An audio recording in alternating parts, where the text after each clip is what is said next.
It's all for you. Yeah, yo. There whenever it matters, and even more when you feel like it doesn't. Protect you so you never feel like you wasn't. Know I'm right alongside you. Either that or I'm behind you, but always got you. End of discussion, nothing means more. First one to offer is shoulders for what you reach for. Thought I saw the eyes of the world until I seen yours. And know that I ain't see a better view yet. I'm with whatever, so don't ever you fret. Know that you covered, not a hurdle or a heartbreak. A change what a partake, cause none of them won't ever get comfortable in your walkway. My job is to aware you, fully loaded, prepare you for all of the above that I'm never letting get near you. But still in all, give you every advantage I found. Couldn't find a better fit for them, along with my crown. And since the baton was passed, I've been down. Cause failing's not an option, and dad is not a noun, not at all. Hey, what's going on, everybody? My name is Ishmael. I am the creator of the Dad is Not a Noun podcast. Hope everyone's doing well. I got my brother by my side, not AKA, but he's just that dope. Demar Douglas. Demar, say what's up to the people. Hey, what's happening, folks? And then also, I'm truly privileged to have this. Your audio is coming through. It's coming. So, but we'll make it work. But it's all good. But I'm truly privileged to have just extraordinary guests on. Just a man of many talents. He's a renaissance. I don't know if he's gonna love me saying this, but I'm gonna say it. To me, I feel like he's like the James Baldwin of the comic book world. Wow. Facts. If James Baldwin was a comic writer, we will be talking to him right now. I'm truly privileged and honored to have this man on. Hannibal Tabu, how you doing, sir?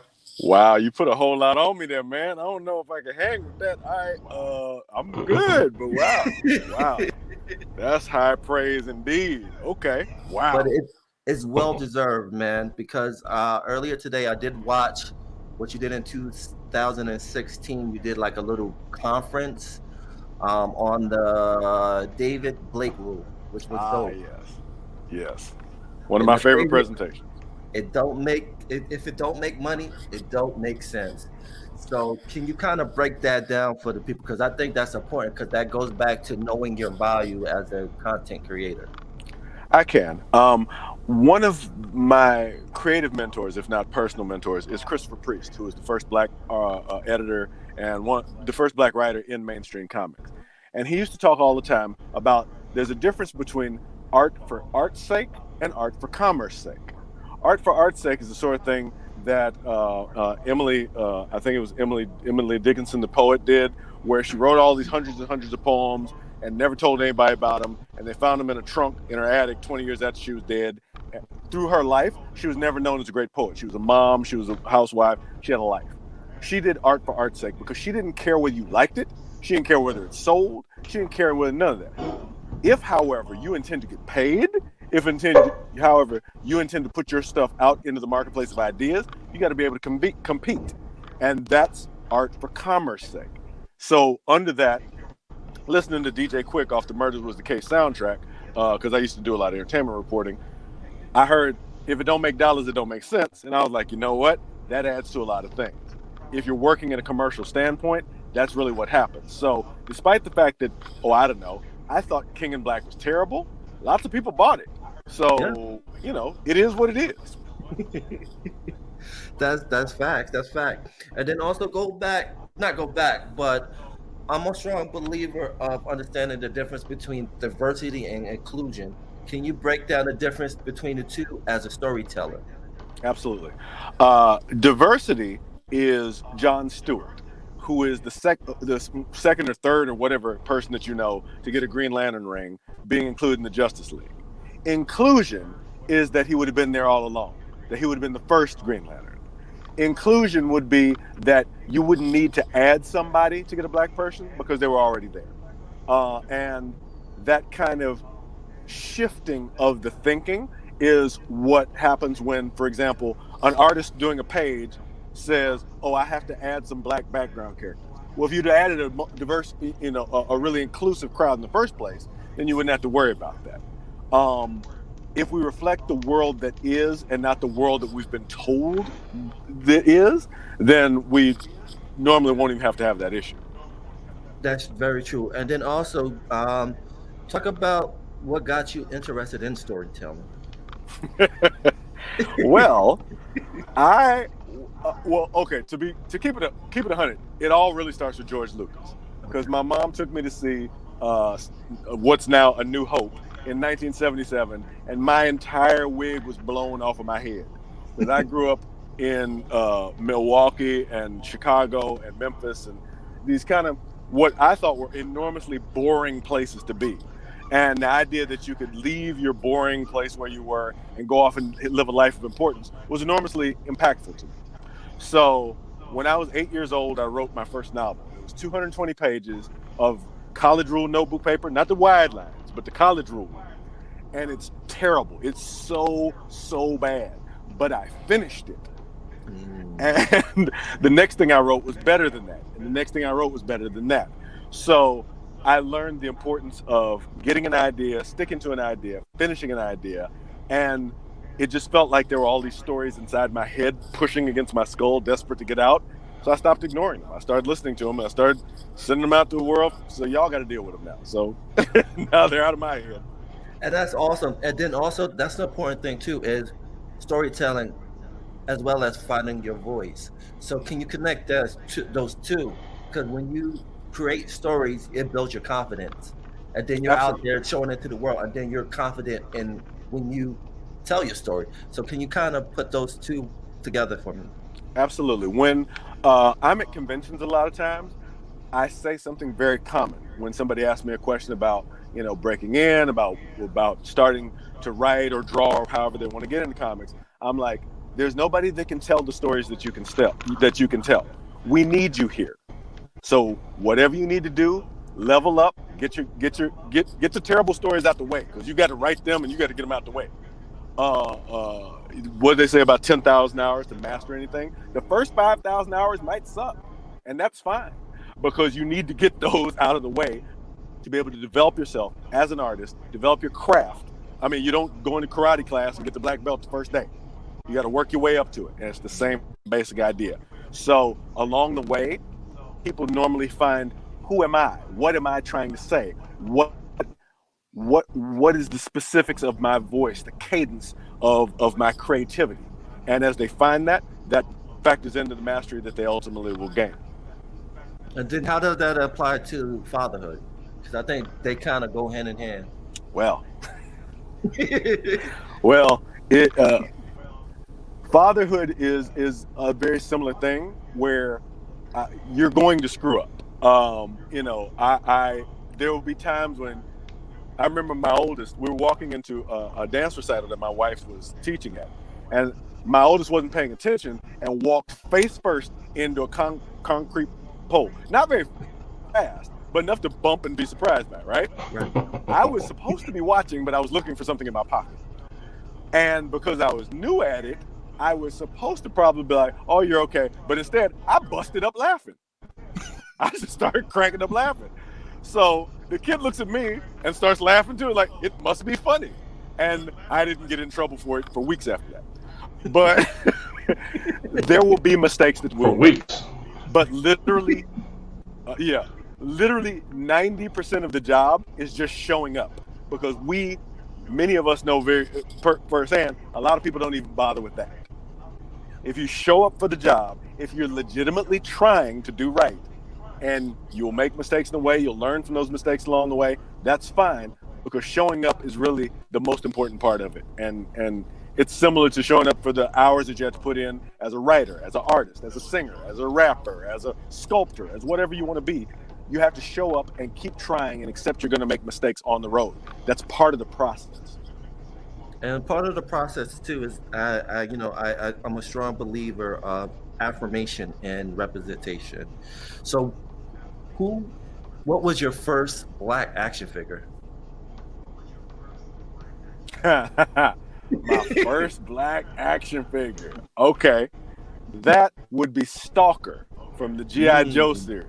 Lonzo Wilkinson from Detroit, Michigan. I know his file card inside and out. and he had a beret, and he came up through the gangs, but he beat the gangs, and he went and joined the military, and he got much, much more dangerous. And Lonzo I remember that Wilkins, dude. Stalker, was my first black action figure. That's awesome. But as a father, That's about dope. Yeah, that is right.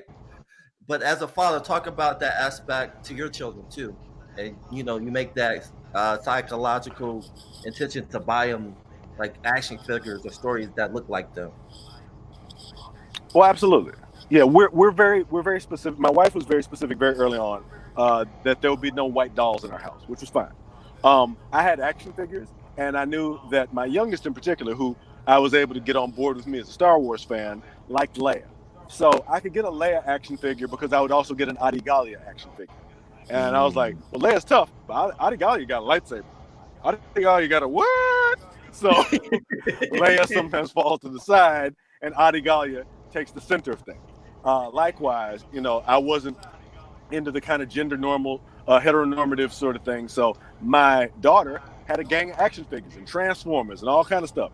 So boys and girls would come, and they'd be able to play with her, and they'd be able to find something they enjoyed, and she was able to play with all those people. I didn't believe that limiting who she could be was the right choice, because she was going to come out as girly and makeup-y, and I like dresses as she is now, no matter what I had to do with it. That was who she was going to be. But now she has a greater spectrum of experience. She has a greater spectrum of understanding, of storytelling, and of ways to connect with people. And I believe that's an advantage. So, yeah, I mean, I definitely believe that bringing toys that affirm into the home are important. I agree with the fact that we didn't get like black, white Barbie dolls or whatever. But when we went to Ghana, for example, if you go to Ghana in the toy stores, you'll find white doll, white doll, white doll, white doll. But if you go into the stores that are not toy stores, they're regular stores, there's nothing but black stuff there. Right. So we was like, all right, we're going to get you this black doll from Ghana. We're going to get you this. And these are high quality things. They hold up to play and they look great. So being able to see that image around you reflects what happens to you. Rascas has a line, the diameter of your knowledge is the circumference of your activity. So if you see black, it's a lot easier to be black. Facts. And that's awesome that you brought up Rascas. Demar did some artwork for Rascas. Pretty awesome. Demar, you have phenomenal. He's a phenomenal artist. Yeah, he's fire. Absolutely. Do you find that being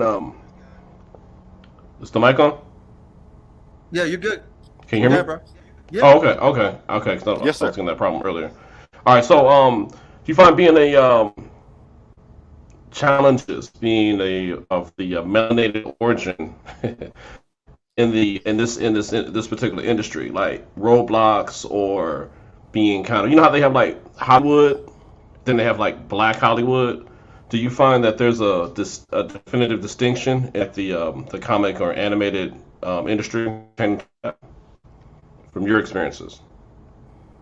You're breaking up a little bit. I believe your question was, do I believe that there are differences for black creators? And yes, and a little bit about that. I'll tell two stories. Yes. First, I was invited to judge the Glyph Awards for Ekbach for probably about 2 or 3 years.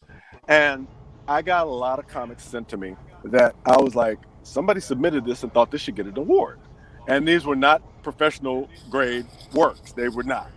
So I got to see that there's a very common perception among a lot of people that if you see something that's black owned and black made, it's going to be of lower quality because we're not standing up to the levels of quality that we see. I have personally proven that wrong. The people I roll with, Brandon Easton, Joe Illidge, Jeff Thorne, they've definitely proven this wrong. Stephanie Williams, Quinn McGowan. But when you see people come with that impression, it's sometimes hard to defeat. So I'll say the other way of it. I went to Comic-Con many years ago. The first year, actually, I got to be careful because when I tell the story, I'm about to tell some people's business. There was a major comic book company that had a room. I'm not going to say which one. If you search hard enough, I've accidentally told the name in the story online. But there's a major comic book company that had a private room of hospitality. I was with somebody who helped me crash this room because that's whatever. He's a white guy. He was able to get the information. I just followed him. I'm sitting on the couch minding my own business, and a guy sits down next to me who's a very high-ranking executive at this company. And he looks at me and says, "Were you invited here?" I was like, "Nope." And he says, "Well, look, I know you probably want to write for our company, but unless you break into another industry first and really show that you've got a track record, then we're not really going to be able to do anything with you. So definitely look at that as the first thing." Now, he said this to me without me asking him anything.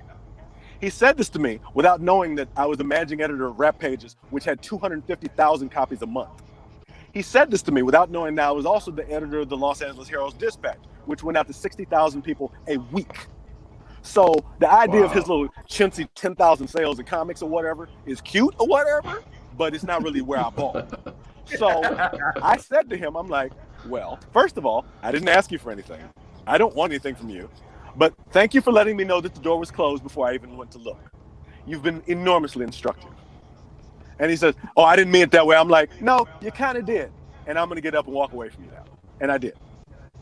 And, you know, I've been talking about Dude's Mama ever since, to be honest with you. But so when I see this, I recognize that I can't control how people are going to perceive me. I can't control how people are going to act towards me. I can control the work that I do. And the work that I do is professional grade. I've trained for it. I've worked with some of the best to learn and to get my level up to be able to do it. And yeah. That's amazing. Talking about no, you did, man. You went all in. You a lot of tea was dropped in that. but no, I'm gonna start Googling tonight, right? There you are. If you that's find why I mess with. That's why I mess with. If you ask me, that's why I mess with Marvel now. That's why I mess with Marvel now. My assumption, right? I never said your words, not mine. My words, not yours. But talking about Black excellence, can you talk about that project? Noir is the New Black. Noir is the New Black. That was a great project. That was my second project, actually, with Fabrice Cebulski, who's also the one who put me on with the Prince book with Humanoid. And he co-created Spider-Man Noir for Marvel. So he's got a real love for noir storytelling and for what's happening with that. So he wanted to come up with a book that would be all Black creators telling all their own stories set in the noir thing and kind of make layers to it. He called me. I called my longtime creative partner, Quinn McGowan. We both grew up in Memphis. We're both, good old country dudes who, we like to eat the little messed up part of the wing that everybody else don't eat. That's us. And we threw down. We got down with a story that, was very different. It was very different for both of us in terms of writing noir. Me, I was writing a character that was non-binary, that was a part of the LGBTQ community that I'd spent a lot of time researching and learned, and about people who prey on those communities, especially Black people in those communities, without consequence. So I was able to really factor in a lot of things that were very important to me into the story. It was 6 pages. I'm very proud of the work that we did. And man, wait till you see what I do with the retail edition. I'm like, what? So Fabrice is a French dude, but he's a down French dude. I'm down with him. He can come by and get a plate from the cookout. I don't know if we're gonna let him in. At least give him definitely get a plate. He gotta get a plate. But that's amazing because I didn't see anything like that, and I had to search really hard to find that. It's not out there that people know that this exists. That you get all these great Black talent together to create different stories. And It's crazy. I had At to least. really search to Yeah, find it. at least a plate.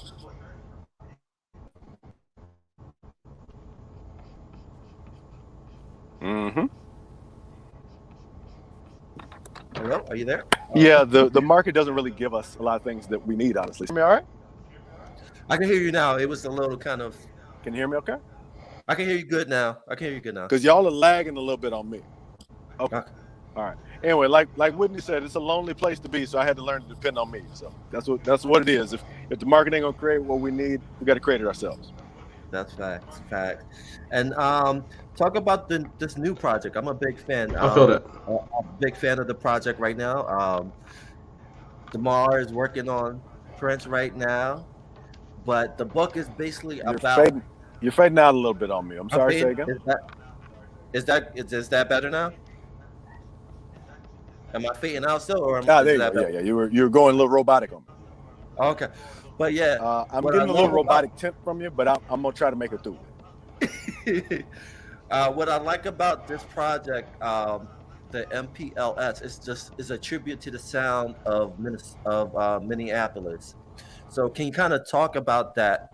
You know, the concept behind it and why you wanted to write this graphic novel.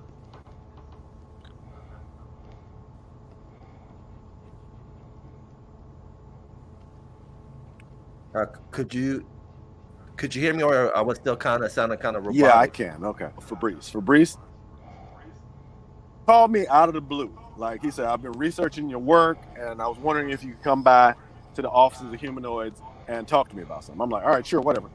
So I took the day off of work, and I drove over there. Okay. So I'm having an unstable connection, so I hope y'all can hear me.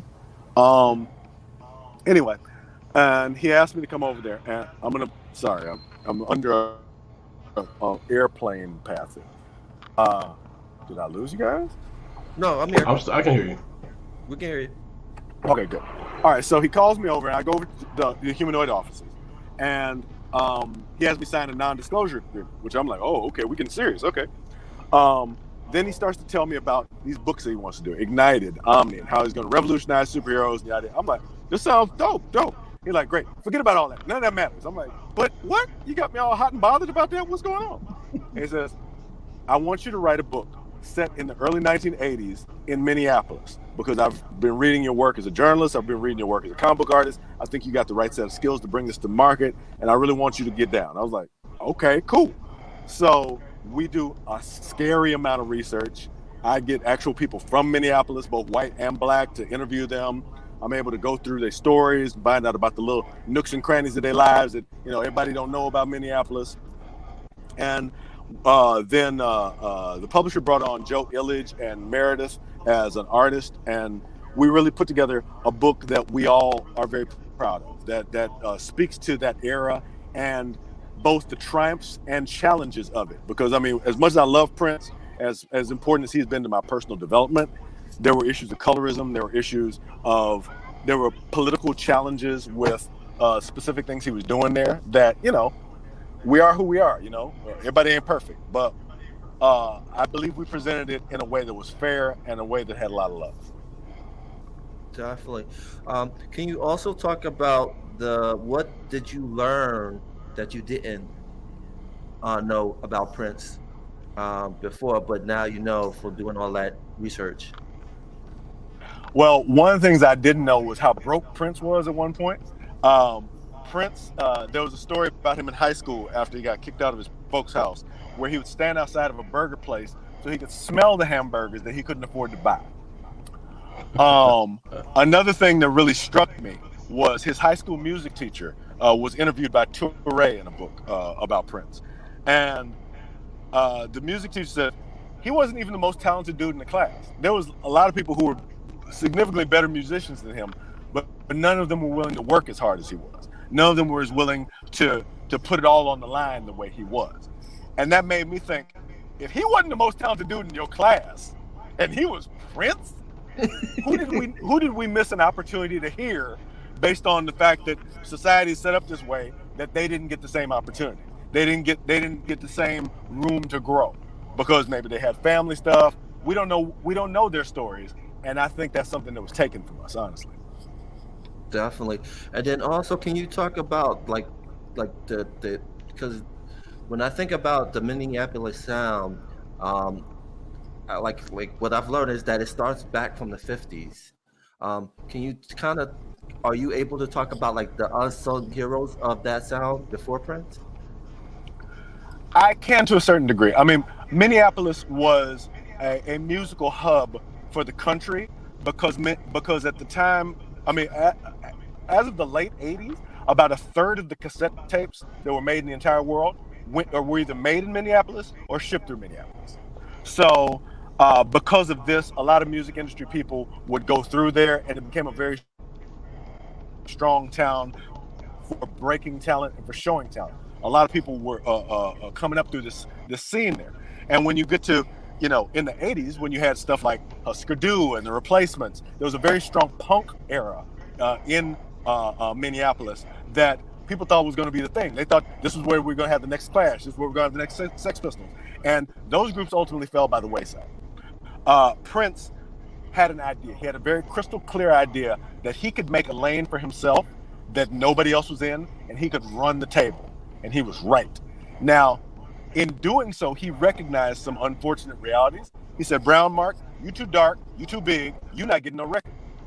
And that was true, because he knew that he couldn't, after he was practically pelted off stage for opening for the Rolling Stones, he knew that somebody blacker than him certainly wasn't going to be able to get no love. So he curated his image, he curated his collaborators, he curated everything about his experience in creating something specific to him that became the Minneapolis Sound. And you hear drips of it through Andre Simone with Jody Watley. You hear drips of it through Jam and Lewis with everything that Clarence Avant did, with Sherelle, with Alexander O'Neal, and so on and so forth.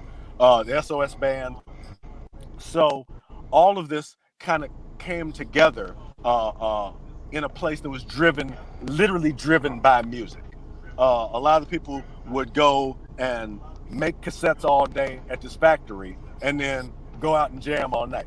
This was a very common thing in Minneapolis. So the city kind of had that built into its DNA in a way that was similar to what Motown had, but didn't rely so much on an industry that, was going to die out a different way. The motor industry died a different way than the cassette industry did. And you'll see a lot of that poverty happening with the conditions that led to George Floyd, the conditions that led to a lot of the things that are still happening in Minneapolis today. That's true. Wow, that's so true. And then can you talk about before we wrap everything on this great conversation we've having? Can you talk about the main character in the book, Starchild? Like, what elements of elements of artists is in the body in Starchild? All right. Well, the lead character, Teresa Booker, is based on a woman named Teresa that I used to work with at a company called Image Magazine back in the early 90s. And she was this super fine, dark-skinned sister that had the lowest self-esteem I had ever seen. When I met her, it was at a launch party for the magazine. And she had brought her best friend, who was this real light-skinned sister, right? And there's like 4 dudes talking to her friend, and she's standing right behind them, just looking down, right? I walked right past this other girl, because this other girl was like, "Oh, Hannibal, I heard you." I was like, yeah. Hi. And I started talking to her. And she like looks up, she's like, "You're talking to me?" And she was surprised about it.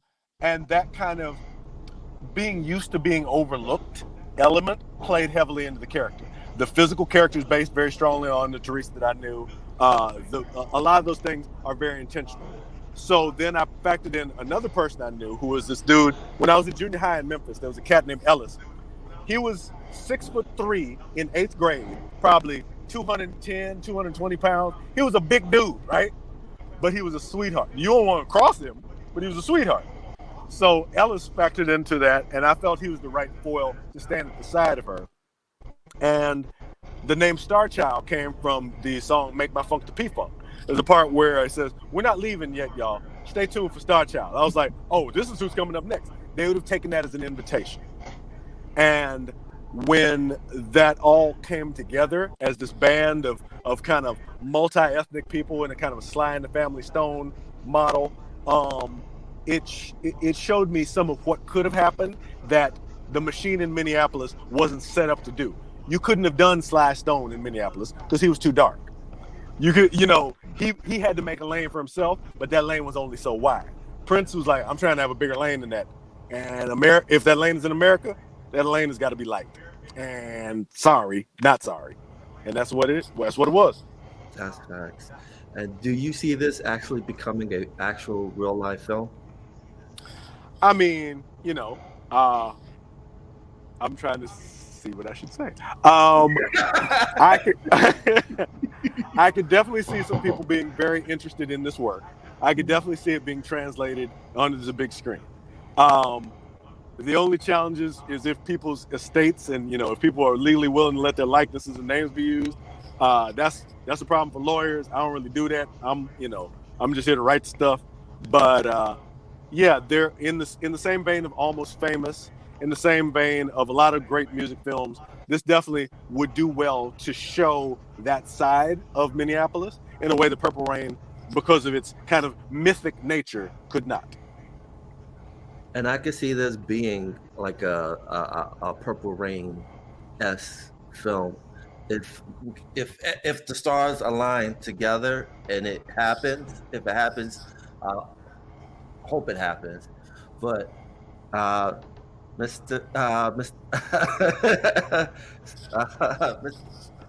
sir, I want to thank you for spending time with us, having this great conversation. What advice do you have to like upcoming artists, storytellers out there? What advice do you have? Well, I'll say the same thing I say at all conventions. First of all, finish things. That the difference between a professional and an amateur is having something. And if people talk about ideas all the time. I got an idea for this. I got an idea for this. Nobody cares. People care about product. People care about something they can sell. So whatever you're working on, finish it. Do it, and do it as well as you can. And if it's early on in your career, accept that it may not be your best work. Accept that you may revisit it. Accept that you may get better than it and move past it. That's fine. So finishing things is the first thing. The second thing that's always important to tell people is that it's more important to work on your craft than to try to get famous. That people always like, oh, why didn't I win this award? Why didn't I? Those things don't matter. Because in his day, Shakespeare was the number 2 dude. Christopher Marlowe was the man back then. But who's talking about Christopher Marlowe now? Nobody. So, stay on your grind, work on your craft, develop your work. Your work will stand for you when you can't stand for yourself. And then third, and most importantly perhaps, is that don't give up. That we need you here. If you have a story to tell, that story needs to be told, and literally nobody else can do it like you. Facts. And that's it. And we're out. Peace. Yo, speaking of real quick, let me run in. Speaking of stories, now that we're starting to get subpar representation, in my opinion, as far as the amount of representation on, I guess, Netflix and other platforms, when you see things like Yasagi, you see things like Cannon Busters, there's always the talk amongst the Black communities. The story writing could have been better, or could have been more involved, or whatever. Do you think there's a certain amount of pandering that just for like a quota trying to be met by some of these corporate industries, just trying to put something out so we can appease, so we can be on the right side of history, because Black Lives Matter all of a sudden? Well, there's two sides to that. Short answer, no, I don't, because they don't care. They will make money with or without us, and they literally do not care. Every time that you see something on the screen, somebody says, I'm willing to spend money to gamble that this will make money. That's everything that you've seen in the history of art that has come through a major company, because their goal is to make money. Their goal is not to make friends. Their goal is not to make history. So when we see those things, they figured there's a market for this, and I can sell to that market.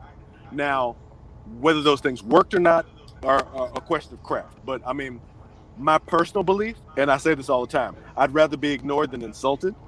And if you're going to bring something out that is going to be not made by us, not made for us, not made in a way that's about us, then I'd rather not see it, honestly. I'd rather not see it happen.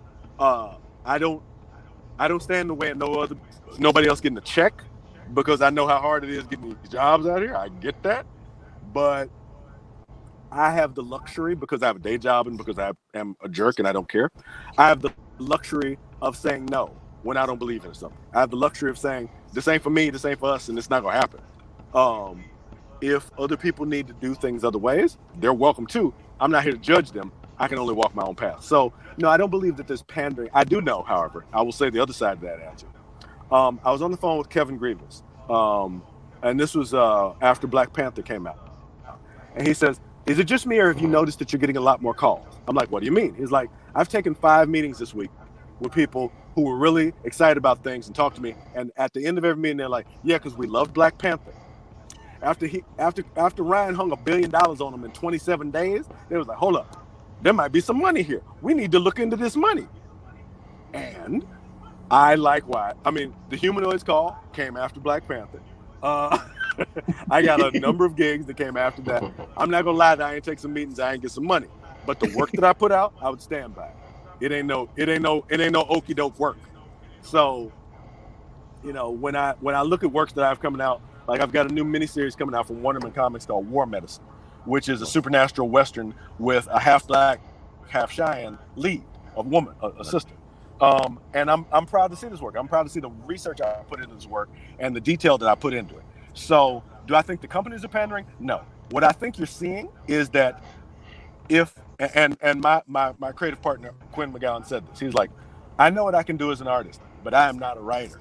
And if I try to pretend that I'm a writer, it's not going to come out as well. So I need to find a writer, and that's why I found you. And likewise, I can't draw. So I would never presume to say, oh, this needs to be this way and this visual thing. I don't know. What do I know? I'm a writer. I've got opinions, but it's not my field. So if you build the right team, gotcha, the right team will generate the right material. If you have somebody who has a cult of personality, and I'm not naming names, not pointing fingers at nobody, but if you have somebody who believes, I can do this myself, and they create an echo chamber, there's not going to be anybody to tell them, yo, fam, what about this? Yo, fam, what about this? Everybody needs an intern Jamal in the room. Everybody does. I feel that. And also, it seems like there's always like the limited. I don't want to just call out names. You know what I'm saying? Like, 'cause I'm from Cali, so I get around a little bit. But it's always like that limited group, the LTs or the CCs. You can figure out the acronyms or the initials later. But right here, don't talk about. But it's only that group of people that's like really, so I don't know if it's like the affiliation or the previous accolades or something, but it's like I don't see anything really groundbreaking that's really pushing the needle to the next level. You know what I mean? Like, and that's a little bit frustrating because I know there's so much more stuff. Like, I love what Grievous is doing with Bass Reeves right now. Phenomenal. It can come out a little bit faster, hopefully. But I mean, y'all got Walmart distribution. That's dope. Yeah. So I'm like, gangster. I would love to see that turn into something. That's right. So I mean, seeing that would be phenomenal. You know what I mean? Like, it's frustrating sometimes from my perspective. So I mean, I can only imagine from because you do more.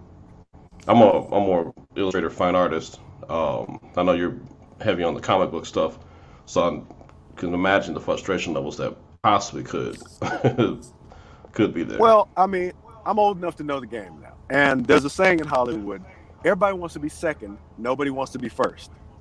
George Lucas walked around with that Star Wars script in his backpack for years and years and years, and it was turned down by almost every studio in Hollywood. They were like, "This is garbage. Nobody's gonna watch this. This is ridiculous. How dare you? Get out of my office." But he was like, "You know what? I'm right and they're wrong. So I'm going to keep working on it." And he did. And he just happened to have two good best friends, Steven Spielberg and Scorsese. And they kept working on stuff. And he put it out. And he cut the coldest deal ever. Because Fox was like, "All right, look, we'll do your stupid little movie." He was like, "All right, but I'll take less money up front if I can own all the merchandising." And they said, "What's merchandising?" Sure thing, idiot. Oh, it's like go ask Kenner about it. Go ask Kenner. That's who it was at the time, right? Kenner. But Kenner wasn't even a thing at the time. Kenner they wasn't even stunting like that. So the studio owns. They owned. Now it's all Disney. But the studio owned the first Star Wars movie, Lock, Stock, and Barrel. They owned it. But he got the right to keep all the characters. He got the right to the merchandising. He got the right to the licensing. And he's like, let me show you fools something. And he invented a new way of business. And then all of a sudden, everybody was like, we need the next Star Wars. Yeah. But they wasn't interested in the first Star Wars. So, yeah, everybody wants, when you're looking for something groundbreaking, you definitely should not be looking to Hollywood for it, because that's not where it lives. It comes from the independents. It comes from people who have to fight their own way. It comes from iconoclasts who make their own decisions and chart their own path, much like our purple brother that you done drawn on the screen. You're right, no doubt. Yeah, I can definitely dig the whole premise of how, I mean, you know, the juggernaut Disney done bought up, I mean, what, 80-90% of everything we grew up on, right? But what was dope though was that I heard Todd McFarlane talking about how all the other companies, New Line Cinemas and the Lion Press or Lion Court or whatever that production company is, how everybody's looking for content now. So I can truly appreciate, you know what I'm saying, like the backlash, I don't call it backlash, but the open opportunities. So I would definitely love to see some of your stuff on film and TV or whatever, or streaming, however we can get it, you know what I'm saying? So I dig that. Yeah, definitely. Fingers crossed. That's all I can say. Yeah. The only thing people need to do is something's in the works. That's right. At the end of the day, people just got to keep supporting you. Buy your books, buy your T-shirts, whatever you're selling. People need to just buy and invest in what you're doing. I do appreciate that. I mentioned Toby and Wigway earlier, and he has a hashtag: buy merch, not music. And he's a rapper, and he does music, and that's what he does. But he knows that that's not where money comes from. That's what George Lucas knew. That's not where money. I did an interview with Michael Franti from Spearhead, and he said, the only reason I do these records with Capitol Records is so my record is big enough that people will come see my shows. Shows are where I make money. I lose money on records. And understanding that business is the real deal. So yeah, I always tell my kids, I will drive across town to pay the black tax. I'll pay more to buy food or buy stuff from a black business because I want them to exist. And if I want them to exist, I have to vote with my dollars. Because otherwise, the white folks surely are not going to do it for me. Fact. And on that note, thank you, sir. Thank you for taking the time to talk to us, man. We are big fans. We're going to always support you. Thank you. Demar, you got another question for him before we end it? Oh man, we're good. I ain't trying to get him in trouble. I got, you know what I'm saying, like, you know, I got the Malcolm X glasses. You feel me? So, so you know, I'm with the shit. So, I ain't in no hurry. Dinner for another hour. I'm good. I appreciate you. Thank you, and we're out. Peace. Blessings.